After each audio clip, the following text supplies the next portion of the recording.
It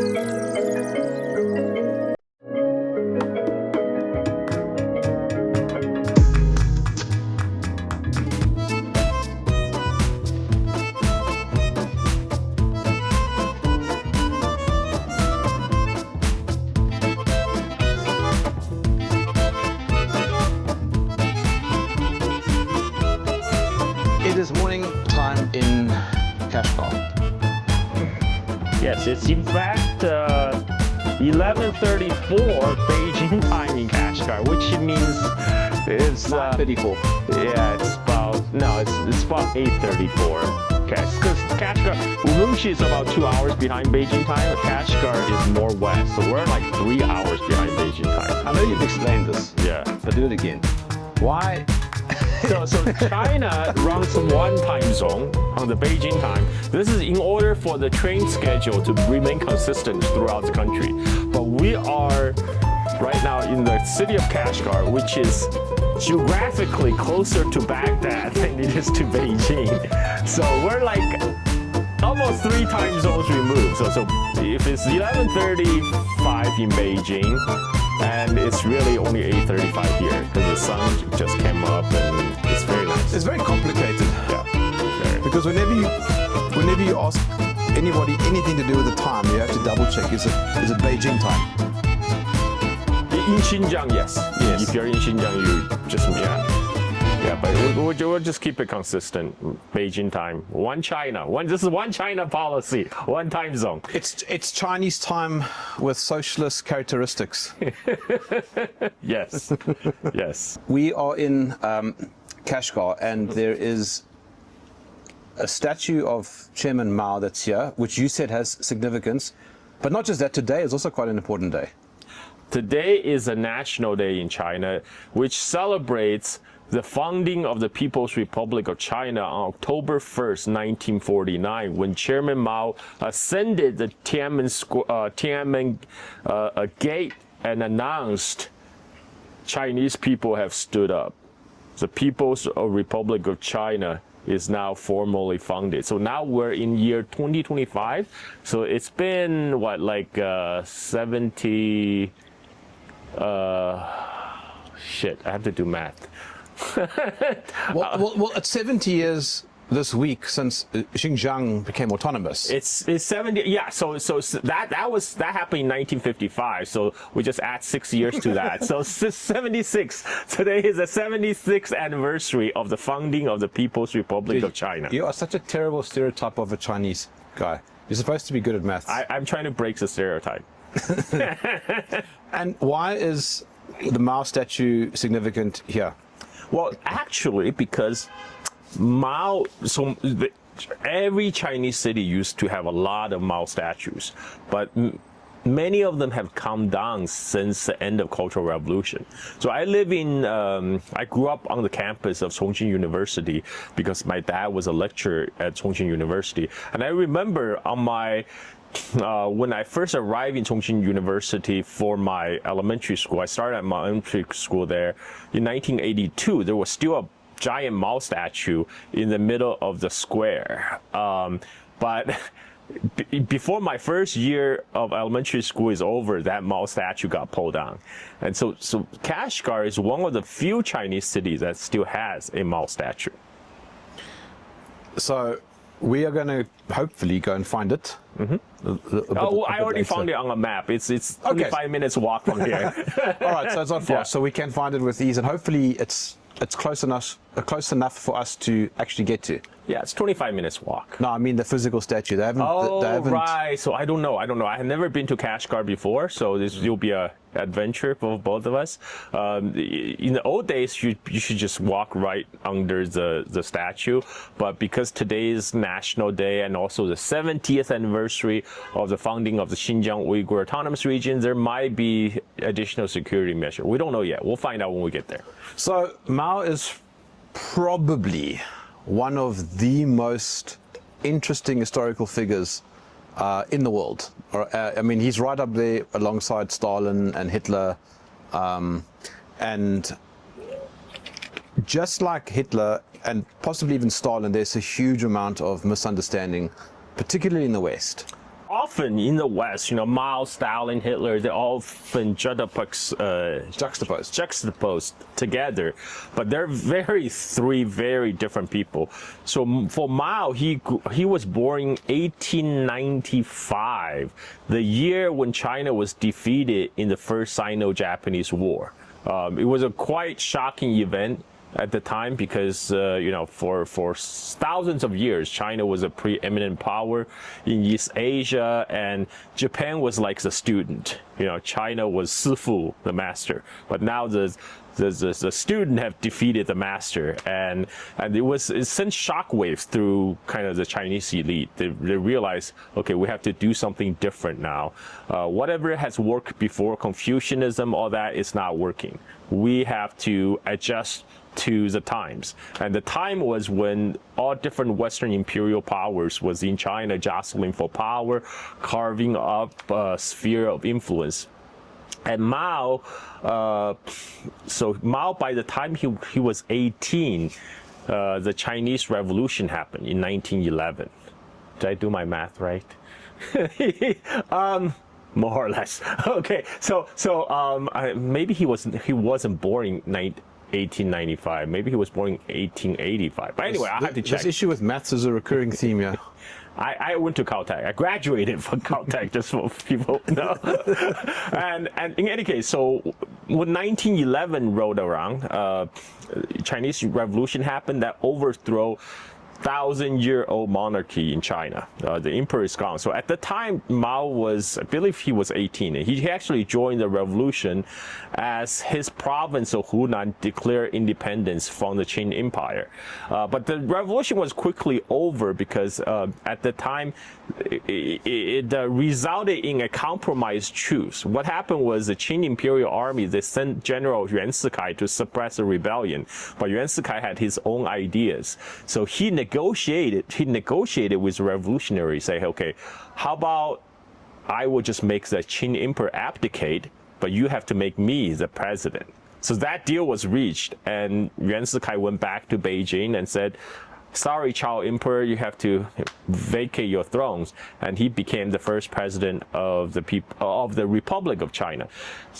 When Mao was 18 years old, he celebrated this as, this big change in China. But very soon, Mao, like many young people at the time, realized nothing has really changed. The emperor is gone, but nothing else has changed much. China remained very poor, very weak, continued to be bullied by other foreign powers, particularly in the World War I. So during World War I, the Allied side wanted to drag China into the war against the Axis power, against Germany and Austrian-Hungarian Empire, and what they wanted is not necessarily have China to send military to Europe, but what they wanted is Chinese men to work in the European factories, because at that time a lot of European men has been sent to the front, and they needed literally men to man the factories. And so the deal was the U.S. President Woodrow Wilson told the Chinese government at the time, if China joins the war on the Allied side and sends these Chinese labor to work in Europe, we will give you the German colony of Qingdao in China. Because Germany has occupied this city in Qingdao on the east coast of China for a while now. They say, okay, we'll give that back to you as a price for joining the Allied side. And so China sent up 250,000 men to Europe to man factories in France. But when the Treaty of Versailles was signed, there was a secret deal worked between the United States and the Empire of Japan to give the German colony of Qingdao to Japan. When that news was announced, the Chinese public felt betrayed, right? Because up to that point, many have looked up to the United States as a model of democracy, and people wish to model the Chinese society on the United States. And a lot of young people, especially Mao, they saw that that they need to look for a different model of development. And it's right around the same time October Revolution happened in Russia. When the Tsar was killed. Yes. So So a lot of Chinese youth thought, okay, the Western liberalism is not the way to go. Maybe Bolshevism, maybe Marxism is the other path, is the alternative path. So in 1921, Mao and a group of other people, they went to Shanghai to meet a Soviet agent from the Comintern to officially form the Communist Party of China. We saw, didn't we see the headquarters, or the original headquarters in Shanghai? The original meeting place in Shanghai. Place, yes, sorry. Yeah, so for people like Mao, young people in China at that time, their primary goal was actually nationalism. What they wanted was for China no longer to be weak. They wanted to strengthen China, and they're looking for different ways. So they experiment, and at that time there was a lot of experimentation in China. You know, people tried anarchism, you know, Marxism, you know, some even flirted with fascism, you know, nationalism, all kind of isms. And for Mao and his comrades, they decide to try the Marxism as a path to save China, to strengthen China. So that led to the founding of the Communist Party of China in 1921 on French concession in Shanghai. And where do you want to go with this? So I'm just giving you a history right now. Yeah, but continue. It's good. So for Mao, you know, up to this point, I think his primary motivation is still nationalism. You know, for hundreds of years. So, like, he wanted to basically restore, perhaps make China great again. Yes, because because China had been the preeminent power in East Asia for millennium, but he felt on really hard time in what's now known as the Century of Humiliation, starting from the First Opium War in 1839. And so what? This was around the 1920s, 1930s. Yeah. So 1920s is when they formed the Communist Party of China. And then they receive a strong backer, of course, from Soviet Union, because for the Soviet, at that time, Soviet Union still was trying to export revolution all over the world. And later, in couple of years later, Soviet decided to try a different approach, because at the birth of Soviet Union, they were besieged by the Western power in the Allied intervention in the Russian Civil War. And so the Soviet government wanted to break their diplomatic isolation. So what they try to do is try to support national liberation movement all around the world, kind of as an anti-colonial movement. So they supported Ataturk in Turkey, for example, and they decide to throw because the Communist Party of China is really small at that time. It's just like small cell of some young people like Mao. So they throw their support behind Chinese revolutionary Sun Yat-sen. So Sun Yat-sen was a leader of the Chinese Revolution back in 1911 to overthrow the monarchy. But by 1921, 10 years later, he also saw nothing was working, because the government was dominated by different warlords. On the ground, warlords rule different regions of China. They collect taxes. They have their own army. They fight with each other. And Sun Yat-sen decided to form his own party called the Nationalist Party of China, or KMT, you know, as an English acronym. And the Soviet advisor offered him a deal he couldn't refuse. He said, we'll fund you with weapons, arms, whatever you need, and we'll support your government. But with the condition that you got to form a coalition government with the Communist Party of China. You have to welcome them into your ranks. But for Sun Yat-sen, that's not a problem, because his main goal is to get rid of the warlords, unify China. And the Soviets then went to, they say, okay, you know what your problem is? Your problem is you don't have an army. So we will build you an army. So Soviet advisor helped Sun Yat-sen found the Whampoa Military Academy in Guangzhou. And the communists and the nationalists worked together to train a new army that will unify China. The new army's commander will be Sun Yat-sen's protege, a guy named Chiang Kai-shek. But the director of the Whampoa Military Academy is a communist leader, Zhou Enlai, who will later become the premier of China in 1949. And everything was hunky-dory until Sun Yat-sen passed away in 1925, and Chiang Kai-shek consolidated his power through his control of the military. And then in 1927, they launched the Northern Expedition against the Chinese warlords in the north from Guangzhou, which is near Hong Kong. And they marched across China. When the army was approaching Shanghai, Zhou Enlai snuck into Shanghai to organize all the trade unions to stage a uprising, a rebellion against the warlord's government in Shanghai, and they were able to take over the city of Shanghai, and the warlord's army fled. And that actually alarmed Chiang Kai-shek as the leader of the nationalist army. He saw the power of the communists in organizing the leftist unions and all that to take over one of the largest cities in China. And he always had the suspicion that communists' ultimate goal is like complete takeover, and so he decided to strike out preemptively. This started the Shanghai massacre in 1927. He worked with the Shanghai mafia, the Green Gang, to kill 5,000 union members, communist sympathizers, etc. So that led to the break with the KMT and the Communist Party. But the KMT army went down, they keep on pushing north, so eventually all the northern Chinese warlords, they all bent their knee and pledged allegiance to the KMT government. So Chiang Kai-shek became nominally at least the leader of China. While Mao at that time, he went to hiding in the countryside, where he led a peasant rebellion. And then they marched into a mountain called Jinggangshan in southern China, where he founded the first rural China, communist base in China, in Jiangxi. And then for the next, so this was like 1927, 1928-ish. So for the next 7-8 years, Chiang Kai-shek tried to send different extermination campaigns to try to wipe out these rural communist base. And one thing that Mao did was he innovated upon the Soviet system. So in the Soviet system, you would have a commander and a commissar, right?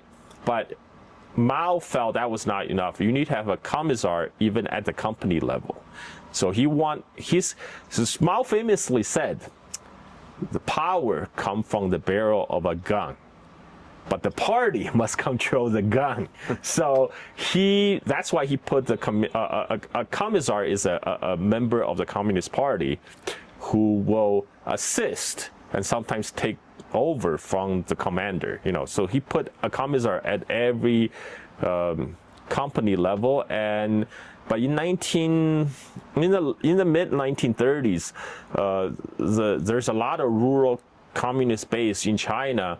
So the Soviets sent a German guy, Otto Braun, to act as their envoy representative. And somehow because he came from the Soviet Union, he had a lot of power. He sort of kind of took over, like Mao was kicked off to the side and they decided to adopt, he kind of took over kind of the military planning and everything, but it was a disaster. The nationalists, they also had on their side assistance from Nazi Germany, because Germany was after World War I, Germany was severely punished by the Allies. Yes. And so for the arms industry, it was like the dark ages, except the only bright spot for the German arms manufacturer was China, because at that time, China was in the warlord period. Everybody needed guns. And so they sourced from Germany.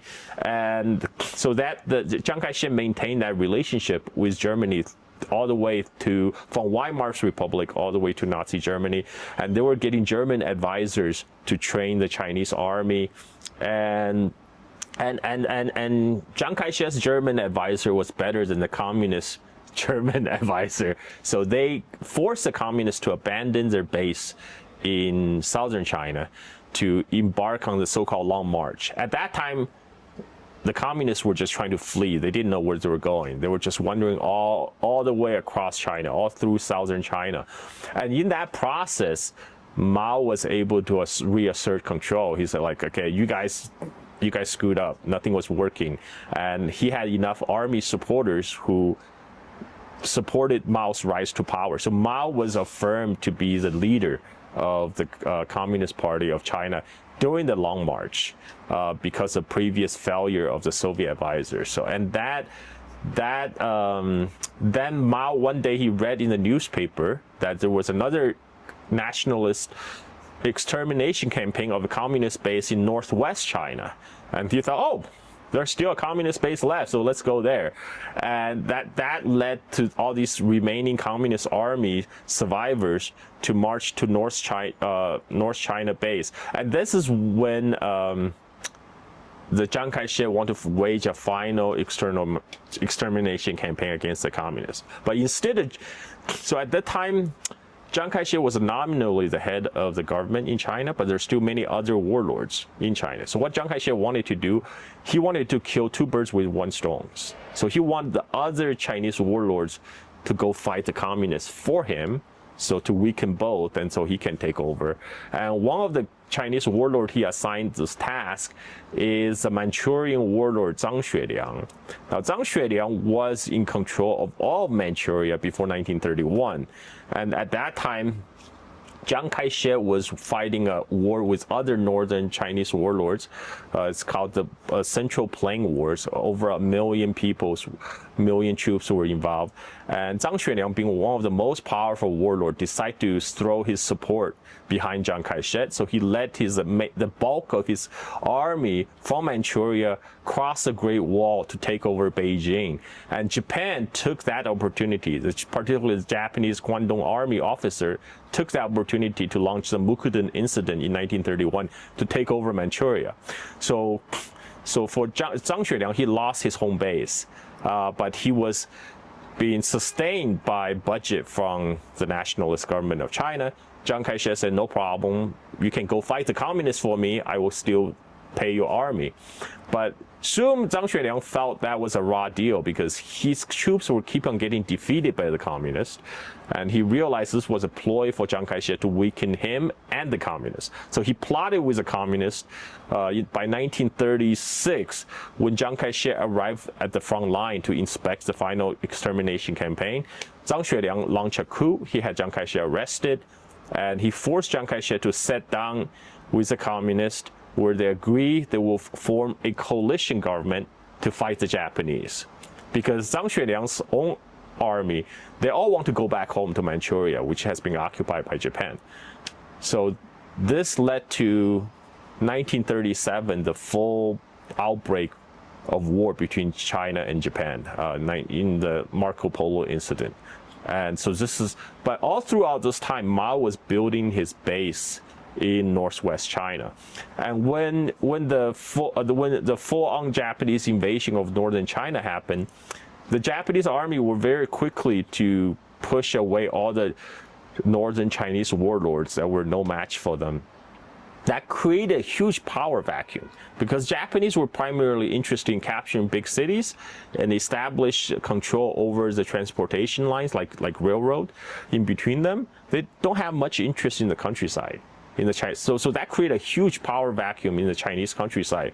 When the former control collapsed, so the communists took this opportunity. Mao sent his army to cross behind the enemy line in the occupied zone to establish communist rural bases in the Japanese occupied zone. And this would be crucial because the communists basically established a parallel government in the occupied area. So all these village head, during the daytime they will have to answer to the Japanese and pay taxes, but at nighttime the communists will come and collect taxes and dispensing justice. So that situation lasted throughout the war, and the result was the communists were able to gain control of much of northern China countryside by the time of Japanese surrender. Because by the time of Japanese surrender, Japan essentially only controlled the big cities and all the railroad linking them, but nothing in between. And this set the stage for later for the Chinese Civil War, when by the time of Japanese surrender, the communists already had 1 million men under They could already mobilize 1 million men in their military, whereas Chiang Kai-shek had about 4 million men. I'm getting hot, and I think we need to check on our washing. I agree. Okay, let's pause, hold on that thought, and we'll come back after. We haven't done washing in days because we've been on the road.